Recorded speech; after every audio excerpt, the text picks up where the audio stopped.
আসসালামু আলাইকুম, সবাইকে আমার চ্যানেলে স্বাগতম। আপনারা সবাই কেমন আছেন? আমি আল্লাহর মতো অনেক ভালো আছি। আশা করি আপনারা সবাই খুব ভালো আছেন। আজকে শুক্রবার, প্রতিদিনের মতো আজকে আমি কি করলাম, কি রান্না করলাম সেটাই আমি আপনাদের সবার সাথে শেয়ার করব। এই যে ব্রোকলি কেটে নিচ্ছি, ব্রোকলি রান্না করব। ব্রোকলি সবজিটা আসলে অনেকে ফুলকপির মতোই লাগে দেখতে। তারপরে এটা অনেক সময় ভাজিও করা যায়, কিন্তু আমি আজকে ভাজির মতোই করব। এই যে বড় চিংড়িগুলো নিয়েছি আমি, সেজন্য বড় চিংড়িগুলো দিয়ে আসলে ফুলকপি যেভাবে রান্না করে সেভাবেই রান্না করে। এরপরে যা এটাকে ভাপিয়ে নিচ্ছি, ভাপিয়ে নেওয়ার পরে এখানে মশলাটা ভালো করে কষায় তারপরে ব্রোকলিটা আমি দিয়ে দিছি, দিয়ে ভালো করে একটু নেড়ে চেড়ে নিব। নেড়ে সামান্য একটু পানি দিয়ে দিব। পানি দেওয়ার পরে এটা তারপর হয়ে আসলে প্রায় তারপর নামিয়ে ফেলবো। আজকে যে মুরগির মাংস রান্না করব, এখানে দুটো মুরগি আছে। মুরগি যেহেতু আমার বাচ্চারা মুরগি খেতে খুব পছন্দ করে, সেজন্য ওদের জন্য মুরগির মাংস রান্না করতেছি, আর সেটা আলু দিয়ে। এখানে দুটো মুরগির মাংস, সেটা মুরগি আমি কেটে নিছি, কেটে ভালো করে ধুয়ে নিছি। মুরগিটা আমি এখন বসায় দিব। এখানে যা মশলাটা ভালো করে কষায় নিতেছি। এখানে প্রয়োজন মতো আদা রসুন যা যা লাগে সব কিছুই দিয়ে আমি ভালো করে কষায় নিব। কষায় তারপরে মুরগির মাংসগুলো ঢেলে নিব। আসলে মুরগির মাংসটার সাথে আমি আজকে আলু দিব। আসলে আলু দিলে কারণ কি খেতে ভালো লাগে, আর বাচ্চাদের খুব পছন্দ আলু, সেজন্য আমি সবসময় দেখা যাচ্ছে যে আলুটা দিই। এই যে আমি মুরগির মাংসগুলো সম্পূর্ণ দিয়ে দিব, দিয়ে ভালো করে নেড়ে চেড়ে নিব।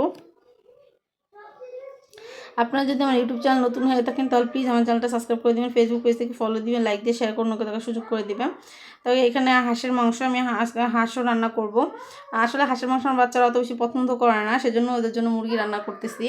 আর হাঁস যেহেতু ওর আব্বু অনেক হাঁসটা পছন্দ করে, সেজন্য ওনার জন্য হাঁস রান্না করতেছি। এই যে হাঁসটা কেটে নিয়েছি, কেটে ভালো করে ধুয়ে নিয়েছি।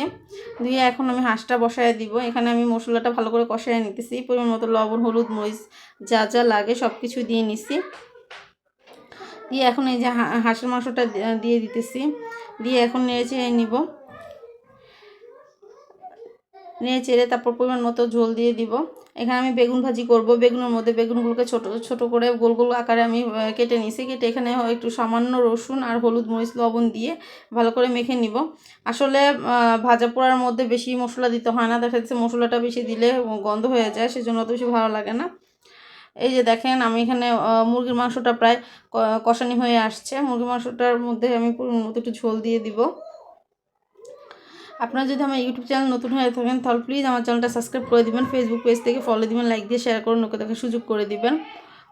আর এই যে এখানে হাঁসের মাংসটা প্রায় হয়ে গেছে। হাঁসের মাংসটা দেখতে কেমন হয়েছে কমেন্টে জানাবেন। আর হাঁসের মাংসটা আমি একটু ঝাল একটু বেশি একটু দিছি, পরিমাণে একটু বেশিই দিছি, কারণ হাঁসের মাংস একটু যদি ঝাল না হয় খেতে অতটা ভালো লাগে না। সবার আসলে কীরকম। এখানে দেখেন মুরগিটাও রান্না হয়ে গেছে। মুরগি রান্না কেমন হয়েছে আপনারা কমেন্টে জানাবেন। আসলে আপনারা যদি আমার ইউটিউব চ্যানেল দেখে থাকেন তাহলে প্লিজ আমার চ্যানেলটা সাবস্ক্রাইব করে দেবেন, ভিডিও পছন্দ হলে লাইক দেবেন, কমেন্ট করবেন। আল্লাহ হাফেজ।